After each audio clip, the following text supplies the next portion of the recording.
নমস্কার। যুক্তি তর্ক সঙ্গে অর্কয়ে আপনাদের স্বাগত। আপনাদের সঙ্গে আমি অর্কপ্রভ সরকার। পাকিস্তানের নূর খান এয়ারবেসে মার্কিন কার্গো বিমান উপস্থিত হয়েছে এবং তাতে মার্কিন সেনার সদস্যরা আছেন। পাকিস্তানের বাহিনী যখন আমেরিকান বাহিনীর কাছে জানতে চেয়েছে যে হঠাৎ তাদের বিমান নূর খান এয়ারবেসে কেন আসছেন, তখন মার্কিন আধিকারিকেরা জানিয়েছেন যে এই বিষয়ে কোনো প্রশ্ন করার অধিকারই নাকি তাদের নেই। একটা বড় খবর। এই নূর খান এয়ারবেস বা রহিম ইয়ার খান এয়ারবেস অপারেশন সিন্দুরের সময় ভারতের ক্ষেপণাস্ত্রের হামলায় ক্ষতিগ্রস্ত হয়েছিল, সেটা পাকিস্তান স্বীকার করে নিয়েছে।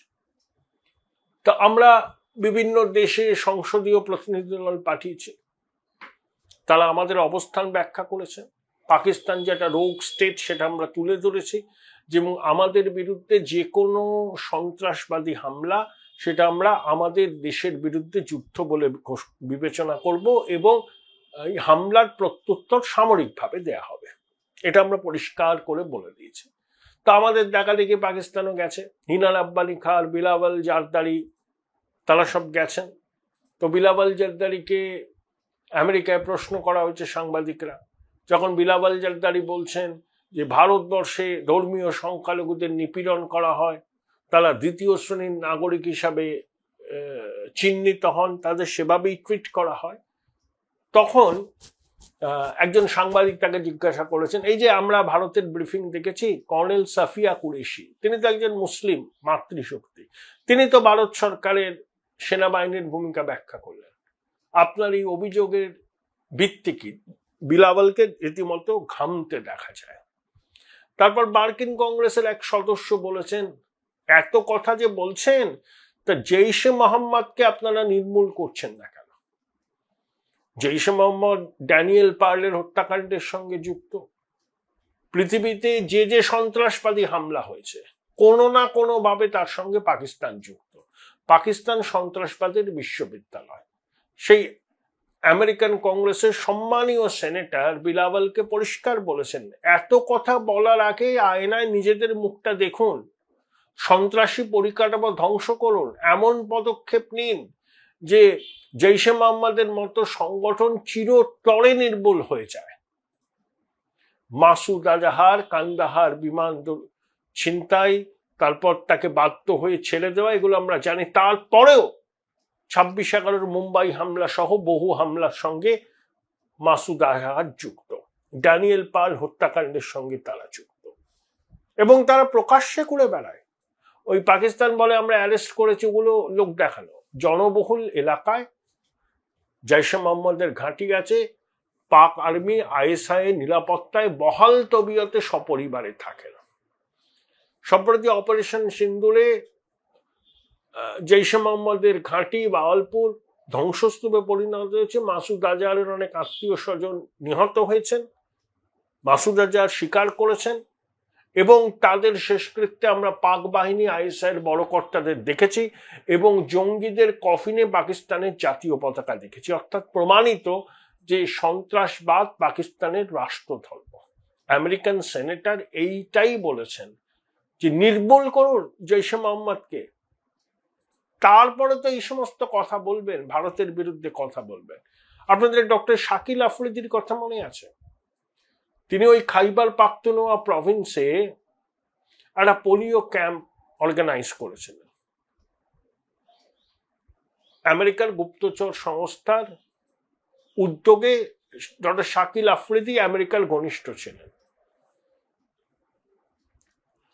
তো সেখান থেকেই শোনা যায় যে ডিএনএ পাওয়া যায় লাদেনের পরিবারে। তারপর ইসলামাবাদের অদূরে অ্যাবোটাবাদে নেভি সিলের হামলায় লাদেনের ভবলীলা সঙ্গ হয়। তারপর ডক্টর শাকিল আফ্রিদিকে গ্রেপ্তার করেছিল পাকিস্তানের আইন রক্ষকরা। 33 বছরের সাজা হয়। আমেরিকান কংগ্রেসের সেই সেনেটর বলেছেন, ডক্টর শাকিল আফ্রিদিকে মুক্তি দিন, সন্ত্রাসবাদের বিরুদ্ধে তার ভূমিকা অনস্বীকার্য। আপনারা ডক্টর শাকিল আফ্রিদিকে আটকে রেখেছেন, জেল 33 বছরের সাজা শুনিয়েছেন। আপনারা বলেন যে আপনারা সন্ত্রাসের শিকার, কিন্তু আপনাদের রাজধানীর অদূরে নিরাপদে ওসামা বিন লাদেন লুকিয়েছিল। কি বলবে পাকিস্তান? ঠোঁটা মুক্ত ভোঁতা হয়ে গেল। ওরা যে একটা দুর্বৃত্ত রাষ্ট্র, একটা সন্ত্রাসের মদতদাতা, পৃথিবী জুড়ে সন্ত্রাসকে যে এক্সপোর্ট করে পাকিস্তান, এটা তো আর নতুন কোনো কথা নয়, সারা বিশ্ব জানে। লন্ডনের টিউবওয়েল দুর্ঘটনা বলুন, আপনার টুইন টাওয়ার বলুন, মুম্বাই হামলা বলুন, পৃথিবীতে যে যে হামলা হয়েছে সন্ত্রাসী হামলা, কোনো না কোনো ভাবে তার সঙ্গে পাকিস্তান যুক্ত। তাই আমরা বলি সন্ত্রাসের বিশ্ববিদ্যালয় ওখানে আছে। সেই সন্ত্রাসের করা বিশ্ববিদ্যালয়কে আমরা গুঁড়িয়ে দিয়েছি। তাতেই পাকিস্তান বলছে যে সন্ত্রাসের বিশ্ববিদ্যালয়কে কোরাবার উদ্যোগ নিয়েছে, ভারত আমাদের প্রত্যাঘাত করতে হবে। সেই জন্য পাকিস্তান ভারতীয় সিভিলিয়ানদের উপর হামলা চালিয়েছে, ভারতের মিলিটারি এস্টাবলিশমেন্টের উপর হামলা চালিয়েছে। তাদের তো উচিত ছিল ভারতের সঙ্গে কাঁধে কাঁধ মিলিয়ে তাদের দেশের সন্ত্রাসী কাঠামোকে ধ্বংস করা। পশ্চিমী দুনিয়া এই প্রশ্নটার উত্তর চেয়েছে পাকিস্তানের কাছ থেকে, এই উত্তর দিতে পারবে না, কারণ সন্ত্রাসবাদ পাকিস্তানের রাষ্ট্রধর্ম। হিন্দুস্তানের বিরুদ্ধে 1000 বছর ধরে লড়াই করার অঙ্গীকার তারা করেছে, সেই অঙ্গীকারের রাস্তা থেকে তারা সরবে না। ইনিয়ে বিনিয়ে ধানাই পানাই করে নিজেদের ভিকটিম বলে দেখাবার চেষ্টা করবে, ভিকটিম কার্ড খেলবে। আমরা তথ্য প্রযুক্তি এক্সপোর্ট করি, পাকিস্তান এক্সপোর্ট করে সন্ত্রাস। আমাদের জিডিপির পরিমাপ হয় বৃদ্ধি দিয়ে, পাকিস্তানের জিডিপির পরিমাপ হয় মৌলবাদ দিয়ে। এটাই পার্থক্য দুই দেশের মধ্যে। বিশ্বের মানুষ, বিশ্বের বিভিন্ন দেশ এই সত্যটা বুঝেছে, এটাই আসার কথা। Join Indian Institute of Hotel Management now. Right choice, right decision. Pakistan তাদের জঙ্গিবাদকে সমর্থন করার রাষ্ট্রধর্ম থেকে কি সরে আসবে? আমার মনে হয় সরে আসবে না।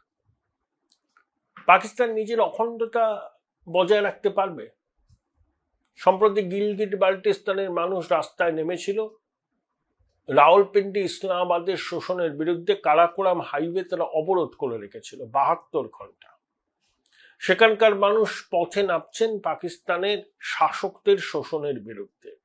বালুচিস্তান, যে বালুচিস্তান পাকিস্তানের ল্যান্ডমাসের 46%, সমৃদ্ধ খনিজ পদার্থে সমৃদ্ধ, রেয়ার আর্থ মেটেরিয়ালে সমৃদ্ধ, প্রাকৃতিক গ্যাসে সমৃদ্ধ, নির্বিচারে শোষণ করছে ইসলামাবাদ এবং লাহোরের শাসকরা।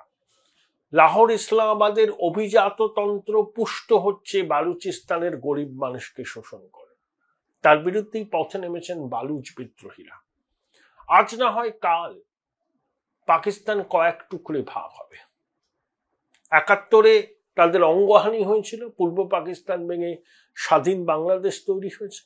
আবার পাকিস্তানের অঙ্গহানি সময়ের অপেক্ষা।